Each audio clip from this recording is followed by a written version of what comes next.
আজকে জানো তো সকালে কি হয়েছে, চা করতে যাওয়ার সময় দুধটা ঢেলেছি, দেখি দুধ কেটে গেছে। তো ভাবলাম কিছু বানিয়ে নিই, তো বানিয়ে নিলাম কালাকাঁদ। আর এই কালাকাঁদ বানানোর জন্য খুবই সামান্য উপকরণ লাগবে, যেটা তোমরা দেখতেই পাচ্ছ। এখানে আমি নিয়ে নিয়েছি ছানা, আর নিয়ে নিয়েছি কিশমিশ, এইটা হচ্ছে অপশনাল, আর নিয়ে নিয়েছি চিনি।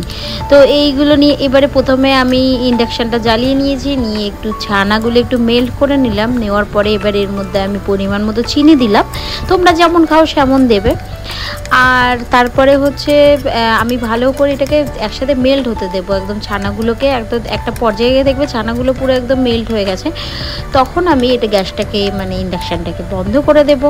তো এখনও হচ্ছে, এখনও অনেকটা সময় বাকি আছে, তো তোমরা সাথে থাকো দেখো। আর যেটা বলছিলাম, তো আমার উনি আমাকে বলছে তাহলে ছানা যেহেতু মানে দুধ যেহেতু কেটে গেছে, তাহলে কিছু বানিয়ে রাখিস, আমি অফিস থেকে এসে খাবো। তো যাই হোক, আমি ভেবে পাচ্ছিলাম না কি বানাবো। তো যেহেতু ঘরে আর দুধও নেই, তো আমি ছানার পায়েসটাও করতে পারবো না, তো সেই জন্য বললাম কালাকাঁদ বানাই। আর যে প্লেটের মধ্যে আমি এই যে ছানাটা তুলবো, ছানাটা দেখো পুরো হয়ে গেছে, সেটাতে আমি একটু ঘি মাখিয়ে নিয়েছি। তো এবারে যেহেতু ছানার পরিমাণটা খুবই কম, তো আমার কালাকাঁদগুলো খুব একটা মোটা মোটা হয়নি। তো যদিও বা প্লেটে আমি একটু ওই খুন্তি সাহায্যে চেপে চেপে একদম সমান করে নিচ্ছিলাম। তো নেওয়ার পরে একটু করে নেওয়ার পরে এবারে ভাবলাম যে চলো এর উপরে যেহেতু ঘরে কিশমিশ আছে, তো দুটো দুটো করে কিশমিশ দিয়ে দিই, যেহেতু জানি এখানে 4টে কালাকাঁদই হবে।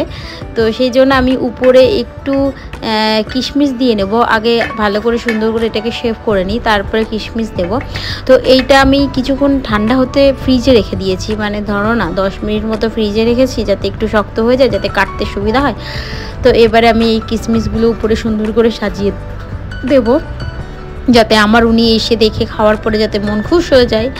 তো তোমরা এইভাবে খুবই সহজে বাড়িতে কালাকাঁদ বানিয়ে নিতে পারো, এই আমার মতন এরকম বারে বারে চা করতে গিয়ে দুধ কেটে গেলে। তো আগে জানো তো এইগুলো আমার খুব হতো, চা করতে যখনই যেতাম মানে মাসে 2-3 বার আমার হতোই, দুধ কেটে যেত।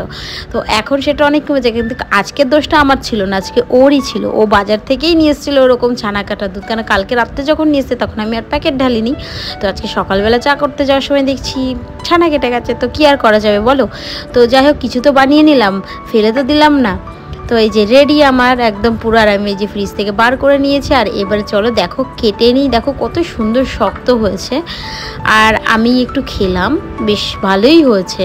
তোমরা বাড়িতে এভাবে বানিয়ে নিতে পারো, অনেকেই বাড়ির খাবার পছন্দ করো। তো ছানা এইগুলো জানো আমার একটু কাটাটা ভুল হয়ে গেছে, সাইড থেকে তোমরা একটু ভালো পাত্রে নেবে, তাহলে কাটতে সুবিধা হবে।